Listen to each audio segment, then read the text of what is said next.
Sir नमस्कार. सध्या खूप ढगाळ हवामान झाले सर. पावसाची शक्यता आहे का सर?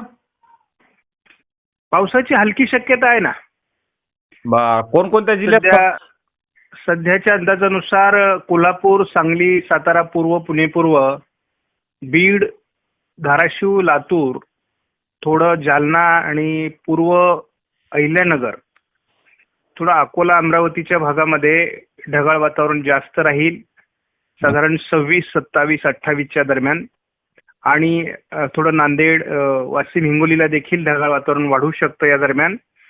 तर या दरम्यान याच जिल्ह्यांमध्ये तुरळक काही भागात पाऊस होईल असा आपला अंदाज आहे. त्याचबरोबर नाशिक, नंदुरबार, धुळे आणि जळगाव, छत्रपती संभाजीनगरचा उत्तरेकडील भाग या ठिकाणी देखील 28, 29च्या दरम्यान थोडं ढगाळ वातावरण अधिक वाढण्याची शक्यता आहे. त्यामुळे याही ठिकाणी तुरळक भागात शिडकावा होण्याची शक्यता आहे. दरम्यानच्या काळात फक्त सांगलीच्या काही भागामध्ये किंवा कोल्हापूर पूर्व भाग, थोडं धाराशिव, सोलापूर आणि पुणे पूर्व भागामध्ये थोडं काही ठिकाणी म्हणजे चांगल्यापैकी पाऊस पडू शकतो. म्हणजे तुरळक भागामध्येच, परंतु पावसाचं प्रमाण थोडं जास्त राहील काही तुरळक भागात. त्यामुळे एकूण जर विचार केला तर पावसाची शक्यता तशी सामान्य आहे. फार घाबरण्यासारखं शेतकऱ्यांना वातावरण नाहीये. कारण सध्या द्राक्ष हंगाम चालू आहे, काही ठिकाणी हळदीचं पीक काढण्यासाठी आहे, मक्याचं आहे.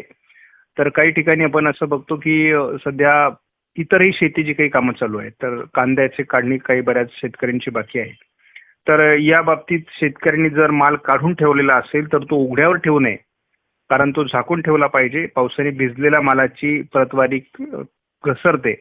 त्यामुळे शेतकऱ्यांनी ती काळजी घेणं आवश्यक आहे. ज्या ज्या जिल्ह्यांमध्ये आपण पावसाचा अंदाज दिलाय, शिवाय ही ढगाळ परिस्थिती जवळपास 3 तारखेपर्यंत राहील. आणि 3 तारखेनंतर मात्र ही ढगाळ परिस्थिती कमी होईल. कारण प्रत्येक शेतकऱ्याचा प्रश्न असतो की ही ढगाळ परिस्थिती किती दिवस राहील. तर त्यांना आपण सांगूयात की 4 तारखेपासून ही ढगाळ परिस्थिती कमी होणं अपेक्षित आहे.